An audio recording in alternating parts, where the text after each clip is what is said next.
This 10th year of Daily Tech News Show is made possible by you, the listener. Thanks to all of you, including Larry Bailey, Michelle Sergiu, and Miss Music Teacher. Coming up on DTNS, Dr. Niki's here to talk about the effects of birds on solar power, not the other way around, and give her thoughts on the Haiku Box bird tracker. Plus, Instagram's founders have a plan for news, and the U.S. has a plan to crush Huawei. This is the Daily Tech News for Tuesday, January 31st. There's no more January after today, 2023. In Los Angeles, I'm Tom Merritt. And from Studio Redwood, I'm Sarah Lane. From Alabama, I'm Dr. Niki. And I'm the show's producer, Roger Chang. Are you done with January, Niki? It's been the longest January in the history of man for me. Are you doing like somebody a dry told me that January yesterday. It's been a long month for many. Yeah. Well, it's over now for most of the people listening who listen the next day. So congratulations. You made it to February. You made it. All right, let's start with the quick hits. IGN sources say that Microsoft, Sony, and Nintendo will not attend E3 2023 or have any presence at the show. Now, last week, Microsoft's Xbox team said it would hold its annual summer showcase in Los Angeles, the same city as E3, but didn't say if it would be at the show. E3 last held an in-person show in 2019.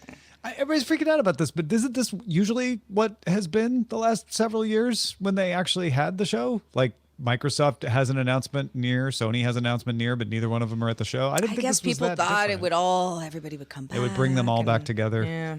Come on, people now. OpenAI is launching a tool to detect AI written text. This is something they have been saying to educators they wanted to develop. Now, OpenAI says the developed tool will work as a good classifier and can inform mitigation for false claims that AI-generated text was written by a human. But it also admits in its posting that the tool has a ways to go. It can properly identify AI-written text 26% of the time. So not most of the time. Room for improvement. And on top of that, it incorrectly identifies human-written text as AI-generated 9% of the time. So some false positives. Bloomberg sources say that Sony cut projections for launch shipments on the PSVR2 by 50%. It now reportedly expects to ship 1 million units in its launch quarter. The PSVR2 opened for pre-order in November and ships on February 22nd. Samsung posted record revenue, but its operating profit was down from a year ago. Chip demand and chip prices dropped, causing Q4 to be particularly bleak for Samsung. The bright spot was the Samsung Foundry business, which increased its profits as customers are diversifying suppliers. Sales of smartphones fell too, and the company expects that demand to weaken even more this year. However, Samsung does think semiconductor demand may bounce back in the second half of the year. Speaking of earnings, Spotify reported its monthly users grew 20% on the year to 489 million monthly active users, in part due to particularly strong growth in India and Indonesia. Paying subscribers grew 14% to 205 million. Spotify also lost money to the tune of 270 million euros. That's a big jump over its loss of 109 million euros for the same quarter last year, but still beat expectations. Spotify also announced that its chief content and advertising business officer, Dawn Ostroff, will leave the company. Yeah, down from 39 million. That was written wrong there. But yes. Yeah. I was like, seems like the math is a little backwards. Yeah, there. They lost a lot more is the point this time than last time. All right, that's a look at the quick hits. Instagram co-founders Kevin Systrom and Mike Krieger left Facebook back in 2018. You might remember that they were acquired for a cool $1 billion in 2012. It was a big deal at the time. Woo, my goodness. Now, platformers Casey Newton reports that the duo have a new venture focused on next-gen social apps, starting with something called Artifact, described as a personalized newsfeed that uses machine learning to serve you content and let you share it with others. Content being news in this case. The app opened up a waiting list to the public today and will be available on both Android and iOS. Newton likens Artifact to TikTok, but for text, or even a mobile-focused Google Reader. I've applied to be invited in. I can't wait to see it. Unfortunately, people off the wait list are only going to see the news content, which won't answer my question about how the sharing works. The beta people apparently can do postings and see postings from other people, because on the one hand, one of the things that I think is really interesting about this is they're curating the publishers. So that's going to cut down the amount of misinformation, disinformation struggles that they'll have to deal with. If you post, though, can I post any link, or can I only post links to the curated list of publishers? I'm very curious how they're handling that part of it. But I like this idea of read news that learns what you like to read, not because you click on it, but because you read it, the way that TikTok learns what you like to view. Again, not just because you looked at it, but because of how long you looked at it and did you favorite it and all of that sort of stuff. And these guys, Systrom and Krieger, are good at this stuff. They also have some other former Instagram folks on the 7-person team that they've got going on there. So I think this is an interesting attempt. It's way too early for me to say whether I think it's going to work or not, but it is the kind of thing that Systrom and Krieger said to Newton, like, we kind of looked around and we're like, why isn't anybody else doing this? Facebook and Twitter are still focused on followers instead of what you actually like to interact with. Yeah, there's a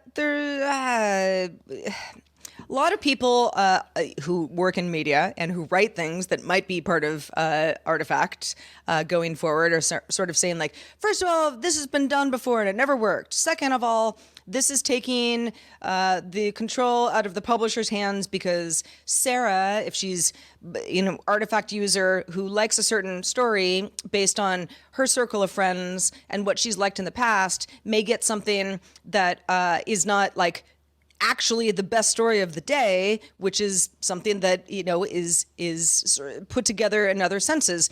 You might say something like Google Reader or TechMeme, for example. This does not seem unlike either of those things. This seems like, okay, we've got, let's say, a big top story of the day. Lots of people are sharing it. Lots of people are talking about it. If the algorithm that Artifact is using, and I'm on the wait list too, so I have not used this personally, if that works well, me as somebody who, I consume quite a bit of news every day, this is an awesome option for me to figure out what is, in fact, the best news of the day. This is one tool that I would use among others. I think what people are getting a little hung up on is, well, now, there's this algorithm that's going to tell you what the top news is, whether or not it's the top news. And I think that's sort of beside the point. Well, it's really easy to just put the top news across the top. Fixed. Yeah. Now the top news is up there and the rest of it is personalized to you. And as to people having done this before, systems wanted to wait for the tech to get good enough, and Google's invention of Transformer, which by the way is the T in OpenAI's GPT, stands for Transformer, is the thing that made these language models work instead of being kind of clunky. So I feel like this is the right time for the thing that never worked before, the Microsoft tablet, to become the thing that works, the iPad. We always have those kinds of examples in tech history. I'm curious, Niki, what do you think of this as a consumer? I'm actually, addressing this from the consumer point of view. I'm excited if this is like the TikTok algorithm and there are pros and cons. I would argue that, you put a banner with whatever the top news is if you want to look at it. And then I would argue that my top news is going to be super different from someone else's top news. If there's a breakthrough in bird watching, I want to be the first to know it, but maybe nobody else cares about it. So I'm a big TikTok user in that sense, and I like it for that. But the cons would obviously be, are we going to get pushed towards extremes, which is kind of what's happening on TikTok? This goes back to what kind of standard of quality are they going to use, which they say they are.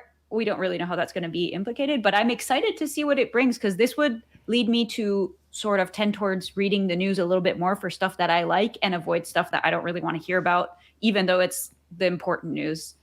Well, and I think the social aspect of this is supposed to solve this problem. So say, for example, you, Niki, are like, well, I really like these kinds of science-based stories, but gosh, it seems like that's all I'm getting now. Am I really getting the full picture? And I, as your contact on Artifact, might say, well, here's some stuff that you actually would be interested in because, I'm your friend, I'm your contact, and I think this is important. And that is supposed to make the algorithm not be so niche, in the way that some people argue that TikTok is, where you kind of go like, okay, all I have now is like farm animal TikTok because I like too many of these. There's sort of a back channel going on that's supposed to greater inform what you're getting going forward. Yeah, widen out what you're Fingers crossed exposed you have to. a diversified friend group then. That too.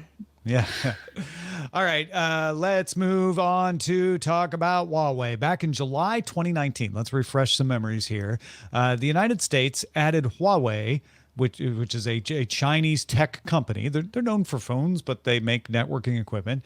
Huawei got added to what's commonly referred to as an entity list. Entities on that list are believed by the United States government to pose a significant risk of being or becoming involved in activities contrary to the national security or foreign policy interests of the United States. I think it's important to note that it's not that they are, it's that they're in a position where they could easily become. And so the U.S. doesn't want to give them the tools that could fall into hands that risk national security. That's the principle behind the entity list. In practice, in this case, Huawei's case, it means that any U.S. company that wants to sell to Huawei needs to get a license.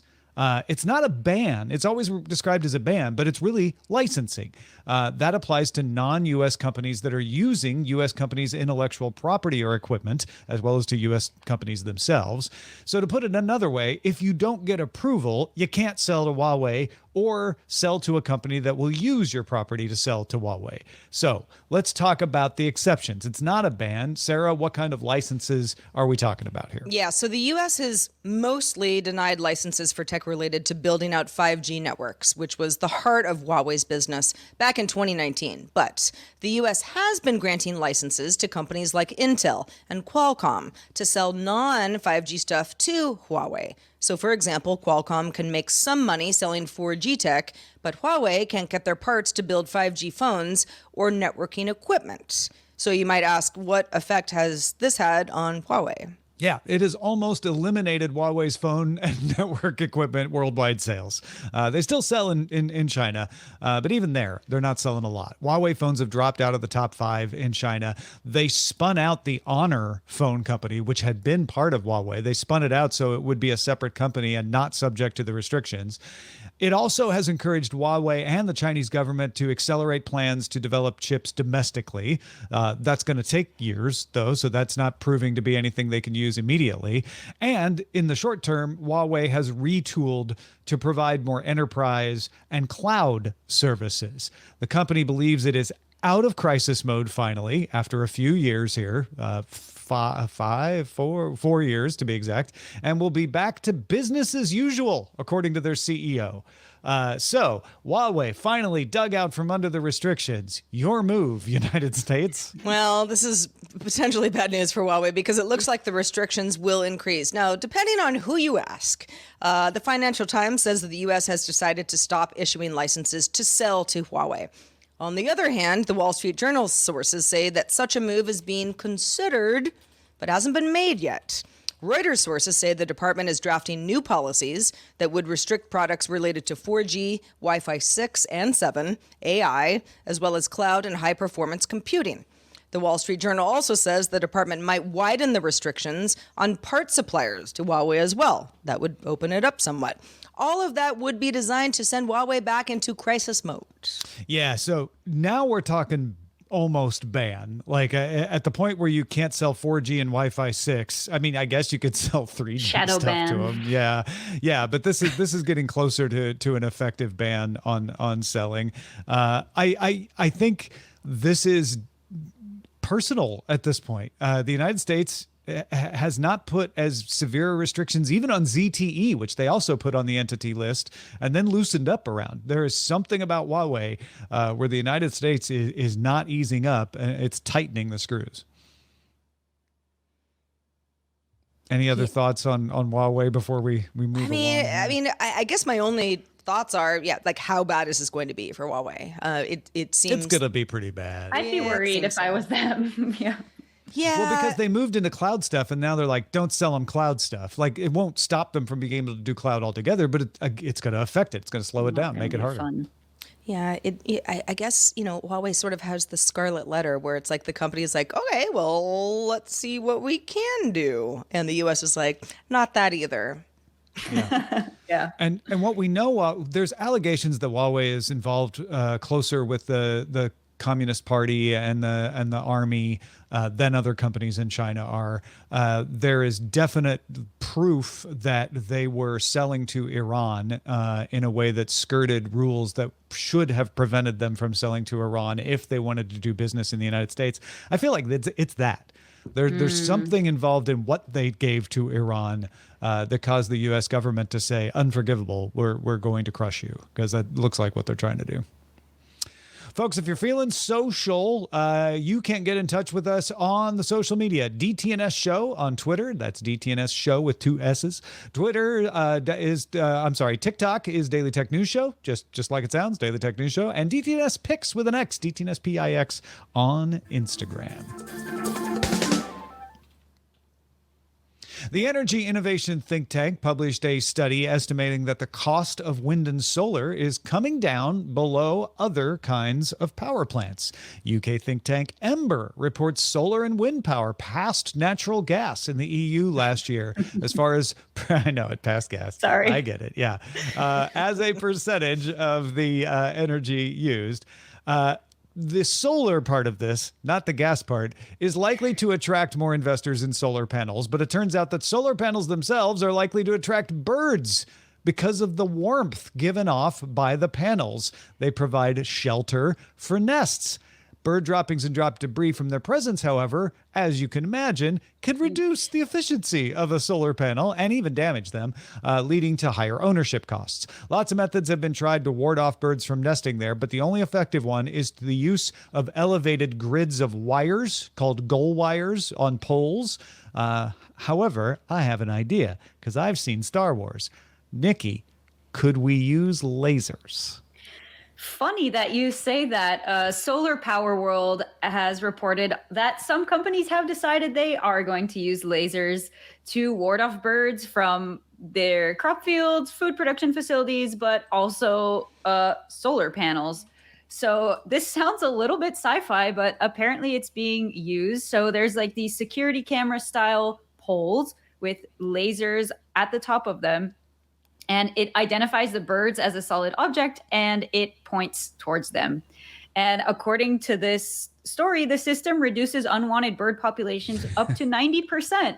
And it's less expensive than the traditional wires. I'm sure you can imagine how pigeons get everywhere and on everything, and gulls do too. I would be annoyed if they were on my solar panel. And I would take great pleasure in lasering them down, even though I like birds. It sounds really fun.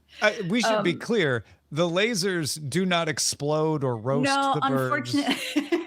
They just say somewhere else. They bother them. Like it gets in their eyes and they just fly off. Got it. Yeah. Got it. Well, as luck would have it today, this is not the only bird tech that we have on this episode of DTNS. Niki, you recently gave a full Live With It report, which we did together on the Haiku Box bird call identifier. So for anybody who hasn't listened to that, if you're a patron, the episode is in full and it's available to you. But let's just give folks who aren't familiar a little background on what the Haiku Box is. Yeah. Did I lobby DTNS to make an only bird episode today? I don't know. You tell me. Successfully, I would say. Yeah. So actually, DTNS sent me a Haiku box and I was able to test it in my home in New York and my home here in Alabama to have sort of different scientific comparative contexts. But basically, it's a smart device that is powered by artificial intelligence and it continuously records sound outside of your house and it automatically identifies birds, songs, and calls. So I'm a bird watcher. I was very excited to test this because basically the idea is that you can pick up bird calls that you wouldn't normally hear because you're not sitting outside the entire day. At least I'm not. And things like owls that come out at night. And it has some pros and cons. I lived with it. Sarah and I teamed up to talk about it. But if I sort of distill that down to the main points, my main pro would be that I believe for now this is one of, if not the only product on the market that does continuous identification. It's just sitting out there recording on its own for you. Right, because you can do apps, right? But then the apps are in your phone. Yeah, so, the apps are like, you have to hold it up for the apps are very good. The Merlin app I really like, and that kind of ties into the con here. I don't think this is as good as the Merlin app. I don't think they have a good enough network or data set or something in their AI that's not computing as well. But to finish up the pros, I think this has a huge potential for the scientific community. They need to improve what they have. Right now it feels like a beta, but it has potential. Imagine, you're a national park and you want to record rare birds that show up. This is what this would be for. However, unfortunately, I don't think it's accurate enough. I got a lot of misidentifications. In the city, it was a ridiculous amount. It was almost like 80% misidentifications, whereas in the countryside, it was more like 30%, but still enough to kind of annoy me personally. And so that makes it, for the price, which is around $400, not as sellable or that I would want. And the novelty of it does wear off after a while. I was very, very excited in the beginning. Now, about 3-4 months afterwards, I don't check my app that often anymore. Well, especially if you've got that much misrepresentation that's going on. Yeah. You in your Live With It segment, which, you talk about in much more detail, where you were and why it was misidentifying birds. Sure. I mean, if you've got a lot of loud noises in a city, this is just going to happen.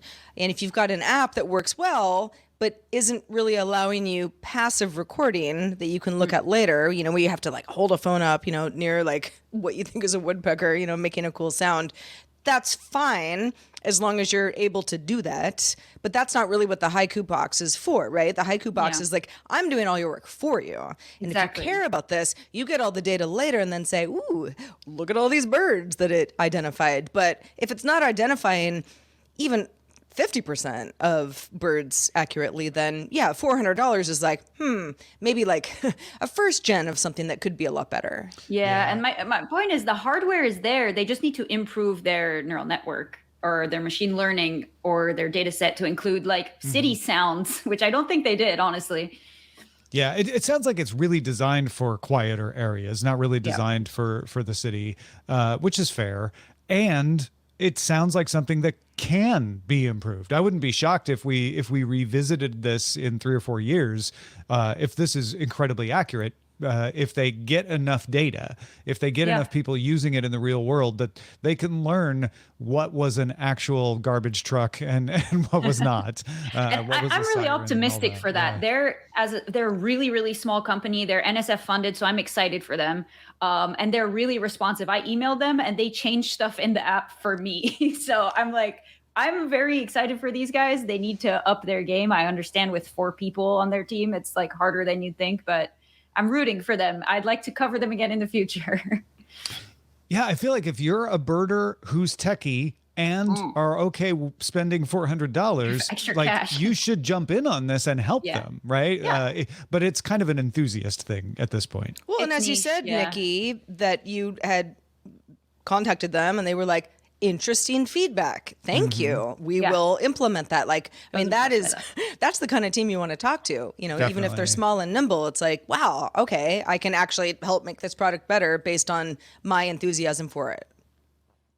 Well, just a reminder, if you are a Patreon subscriber, you can catch Dr. Nikki's full review of the Haiku box on the latest episode of Live With It, which we released this past weekend. Yeah, if you're a patron, it's already there in your feed. Maybe you listened to it. Some of you did, and we got feedback. Let's check out the mailbag. Love feedback. Yeah, so Tim, the DBA, who says, I'm a listener since the Buzz Out Loud days, did listen to the Live With It segment and said, Dear Dr. Ackermans, thank you for sharing your experience with the Haiku box on Live With It. I am the least birdie of a family of birders. Like you, I use the Merlin Bird app on my phone.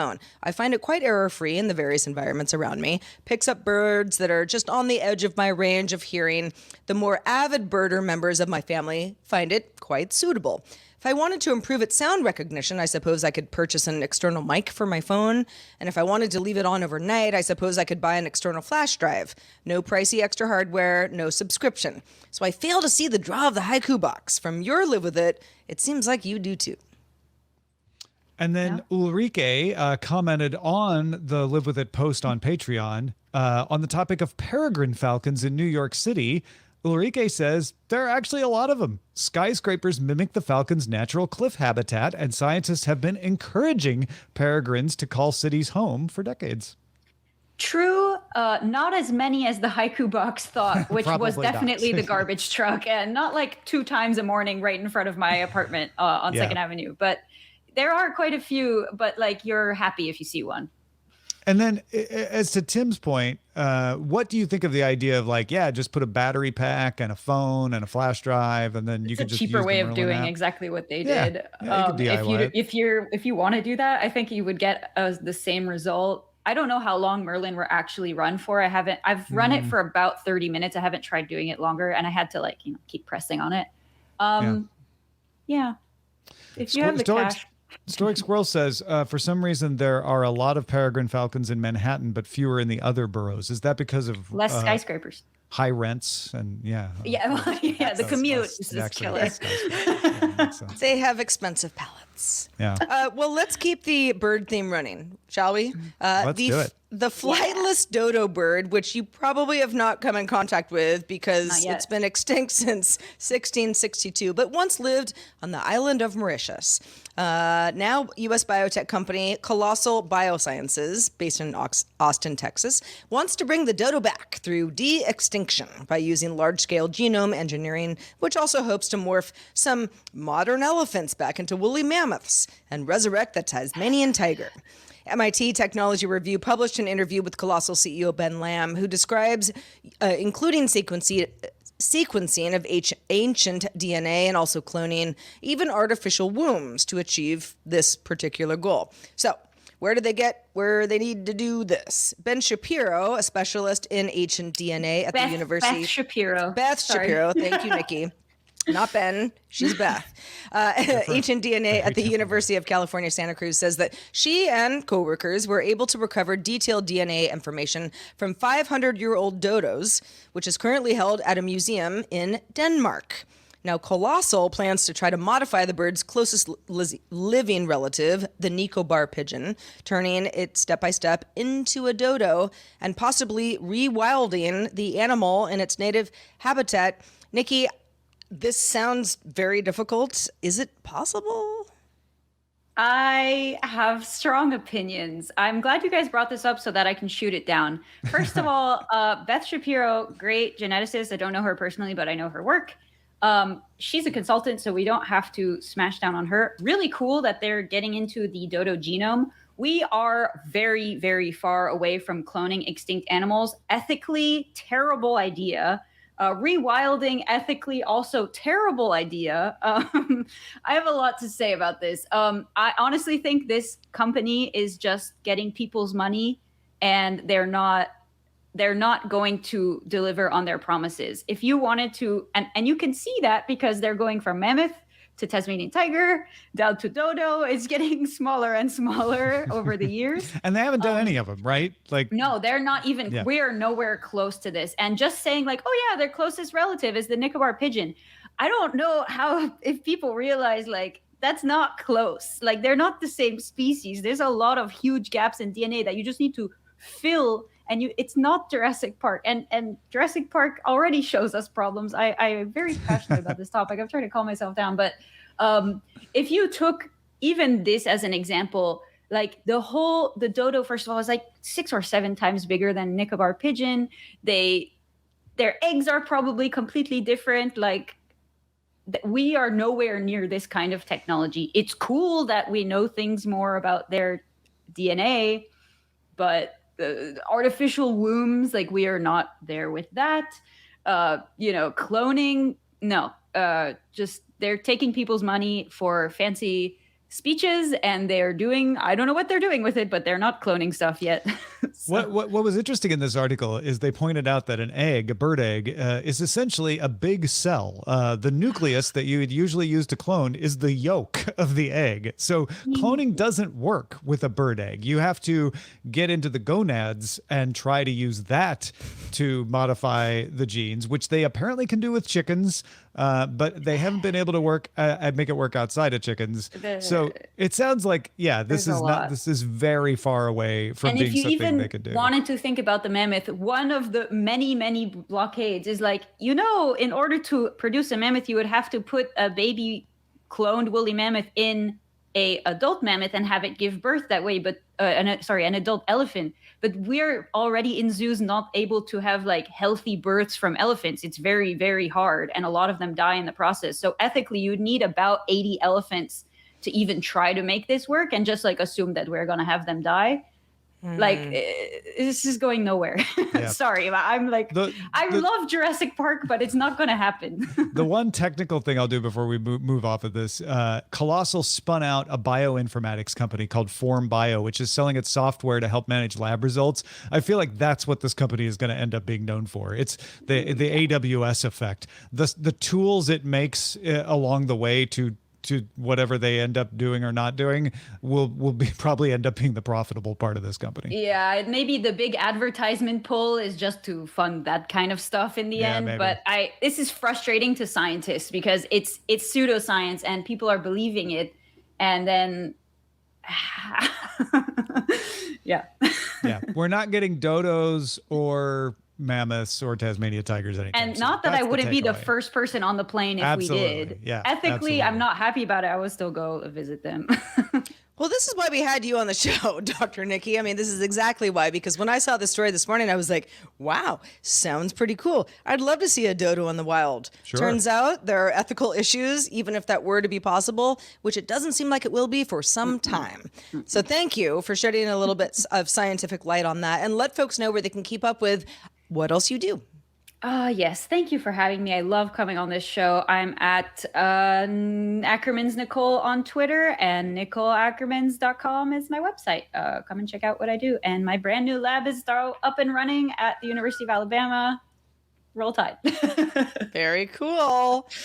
We want to extend a special thanks to Britt Thomas, one of our top lifetime supporters for DTNS, and we'd like to shout out some of you here and there. Today's your day, Britt. Thank you for all the years of support. Yeah, we can have Niki on to talk about all this stuff thanks to people like Britt. Thank you, Britt. Indeed. Speaking of patrons, stick around for our extended show, Good Day Internet. We call it GDI, and it rolls right in after DTNS wraps up. Good Day Internet Tide, whatever that is. You can also catch this show that we're doing right here live, Monday through Friday, 4 p.m. Eastern, 2100 UTC. We'd love to have you join us live if you can. DailyTechNewsShow.com/live is where to find out more about that. We're back doing it all again tomorrow, talking Samsung Galaxy Unpacked. It's a big event with Scott Johnson and Robb Dunewood joining us. Talk to you then. This show is part of the Frog Pants Network. Get more at frogpants.com. Diamond Club hopes you have enjoyed this program.